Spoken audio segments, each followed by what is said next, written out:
Mən Qalib Həsənov, Gürcüstanın Qaracalar kəndində doğulmuşam. İndi Milanda Akt nömrə 1-in co-founder və kreativ direktoruyam.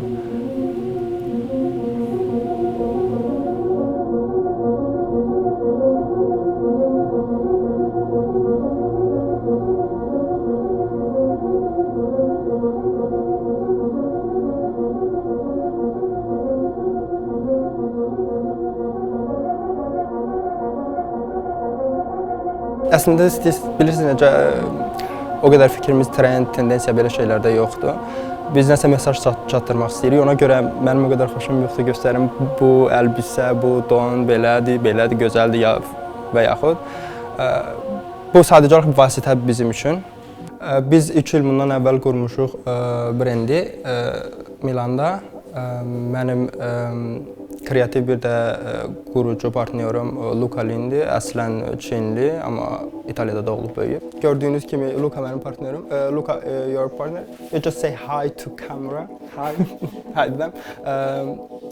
They're like we're friends, okay? Burada biraz kəsərsiniz. Bura elə ofisdir, əslində həm dizayn studiyası, həm ofis. Çünki biz azad brendik, asılılığımız yoxdur heç kimlə.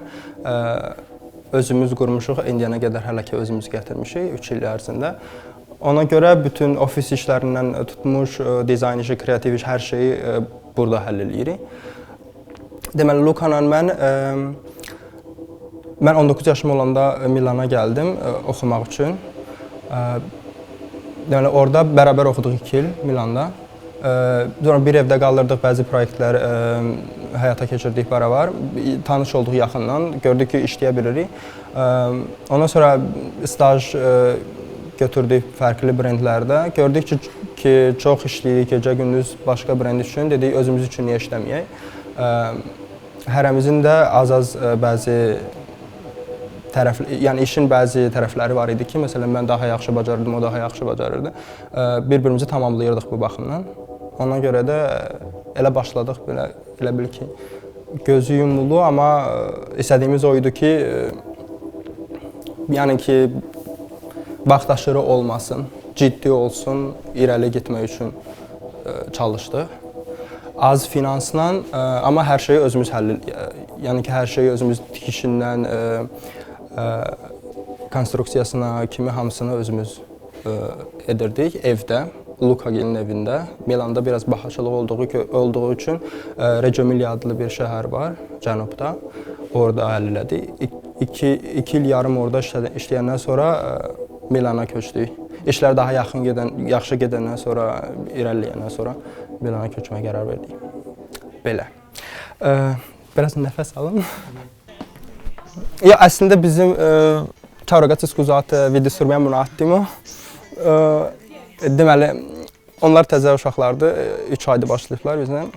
Ümumi komanda neçə nəfərdir? Bu dəqiqə 2, 4, 5 nəfərdir, biz ikimizdən savayı. Nümayiş ərəfəsində 10 nəfərə çatırıq. Vaxtaşırı bəzi tikişçi və yaxud da ki, dərsi belə götürürük ona görə. Harda qalmışdım? Yaxşı şans əlimizə orada düşdü ki, birinci kolleksiyaya biz artıq başladıq. Birinci kolleksiyadan showroom tapdıq, hansı ki bizi təmsil edirdi Milanda satış üçün. Oradan satışlar başladı. Hər kolleksiya, yəni satış olmasa irəli getmək mümkün deyil. Sezon satışla irəli gedirsən. Ondan sonra biz irəlilədik və özümüz gətirib buraya çatıra bildik. Bir də Romada keçirilən 2017-ci ildə Huizon Next adlı bir yarışma var. Orada biz brend olaraq çıxdıq, orada oranı qazandıq. Ona görə bizə də bir-iki dəstək oldu Milan Moda həftəsində nümayiş üçün. Biraz tanındı, belə deyək. Ondan sonra deyək ki, hər şey daha rahat irəlilədi. Biz fərqli üsullarla işləyirik. Onlardan biri sketchdən, yəni eskizdən köçürürük onu kağız konstruksiyadan parçaya. Amma bizim ən sevdiyimiz üsullardan biri, biz götürürük hazır öz paltarlarımızı, geyindiririk kiməsə ya özümüzü geyinirik. Və yaxud da ki, başlayırıq onları kəsməyə. başqa paltarları kəsib bir-birinə birləşdiririk və eksperiment aparırıq. Bunlardan da məsələn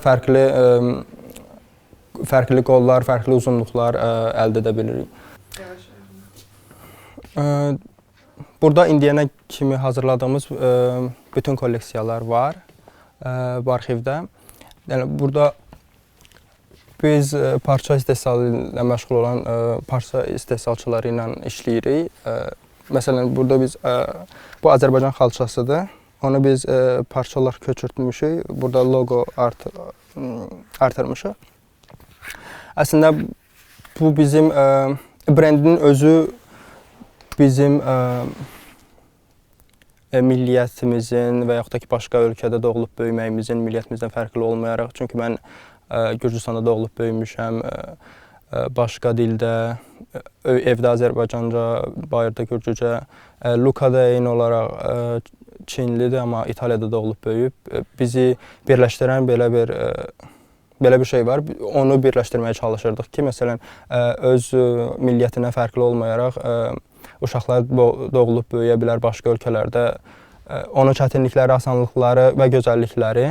Çünki bizim evdə həmişə Azərbaycan musiqisinə qulaq asmaq, Azərbaycan mədəniyyəti, Azərbaycan yeməkləri, elə də onun evində həmişə Çin mətbəxi, Çin mədəniyyəti həmişə var idi uşaq olanda.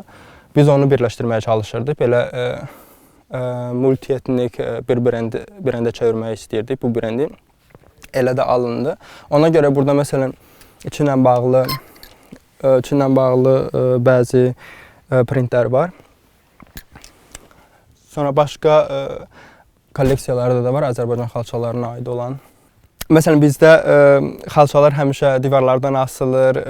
Yerdə modern bir xalça olanda onun üstünə 2-3 köhnə xalça da qoyulur. Bilmirəm niyə, mən məsələn kənd yerində böyümüşəm, bizim evdə həmişə xalça üstünə xalça var idi, divarlarda xalça. Ona görə elə bil ki, adamın ağlında qalır, onlardan istifadə eləmək istəyirdik. Ona görə belə xalça patchwork alındı bizdə. Sonra burada məxmərdə print var, məsələn xalça printi. Bu da ipək və məxmərdən istifadə edirəm. Əslində belə etnik materiallar, etnik nüanslar o qədər satılmır.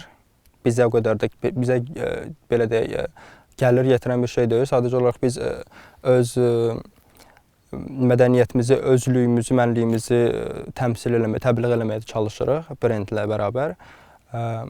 Ondan sonra bəzi şeylər var, mütləq satış üçün daha asan olan. Onlarla da işləyirik, çünki başqa cür irəli getmək olmaz.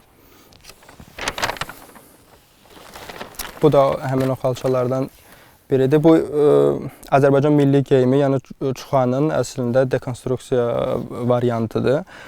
O qədər başa düşülmür, çünki üstündə çox işləmişik. Sonra da xalça kanvas üstündə digital köçürmədir bu.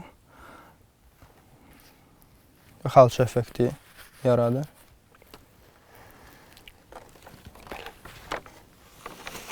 Belə arxivdə məncə çox şey varsa qutarsaq yaxşıdır, yoxsa uzun çəkəcək. Əslində dediyim odur ki, məsələn, Bakıda hamı rus dilinə meyillidir. Çox təəssüf. Çünki biz, mənim fikrimcə, elə də olmalıdır ki, hamı Azərbaycan dilinin qiymətini bilməlidir. Çünki öz dilimizdir, öz mənliyimizdir. Çünki mən Gürcüstanda böyümüşəm, amma həmişə Azərbaycan məktəbində oxumuşam, Azərbaycan dilində. Gürcülər arasında da olanda, məsələn, onlar öz dillərinə çox böyük qiymət qoyurlar.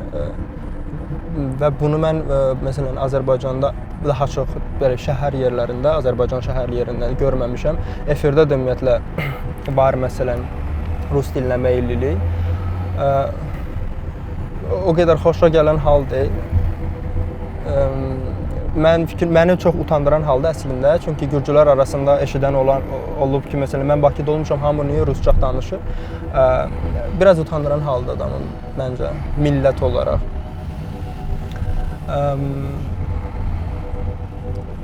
Bunun səbəbi nədir səncə? Bunun səbəbi hamısı özümüzdən asılıdır. Çünki məsələn kənd yerlərində biz Azərbaycanca danışırıq aramızda. Rus sözləri var, çünki slang olaraq hamı işlədir, başqa dillərdən sözlər. Bu problem deyil.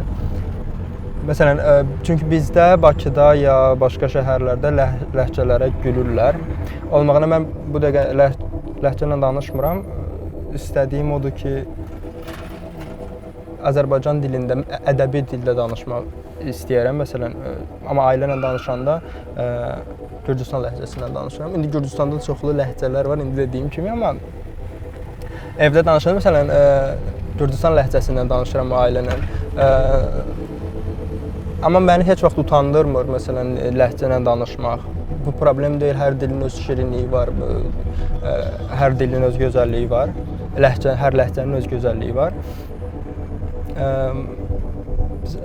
Məncə Bakıda bu şeylərə gülürlər. Məsələn, kimsə ləhcə ilə danışır, niyə ləhcə ilə danışır? Ya cıçı, ola bilər cıçı.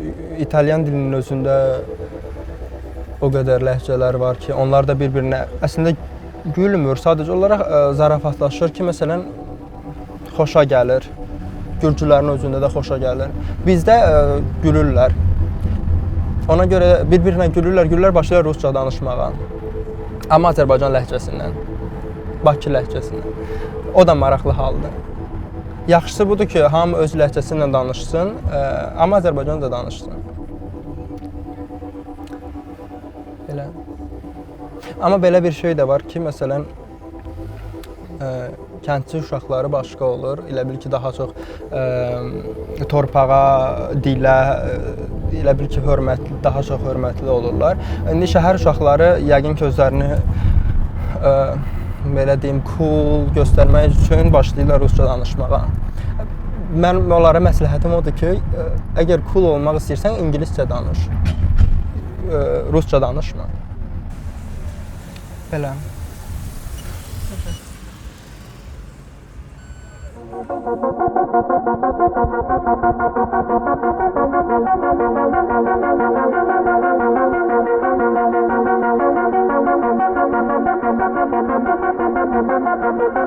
Bizdə o var, məsələn, kimsə nəsə etmək istəyir, hamı ya gülür, ya geri çəkmək istəyir. Məncə hamı bir-birinə dəstək olmalıdır. Əsas da gənclər bir-birinə dəstək olmalıdır. Fərqi yoxdur. İqtisadiyyat olsun, ya incəsənət olsun, fərqi yoxdur. Məncə bir güzəştə getmək lazımdır bir-biri ilə. Daha mərcə girmək, bunu belə eləmək, onu eləmək yox. Bir də ki, məncə özümüzlə, milliliyimizlə özümüzün fəxr eləməliyik. Çünki danışacaq, göstərə biləcək, fəxr edə biləcək çox şeyimiz var. Bir də Azərbaycanlı olduğumuza heç vaxt utanmamaq çox əsasdır. Azərbaycançılıq mövzusu mənim üçün çox şəxsidir. Çox danışa bilərəm bunun haqqında. Gələn dəfəyə qalsın.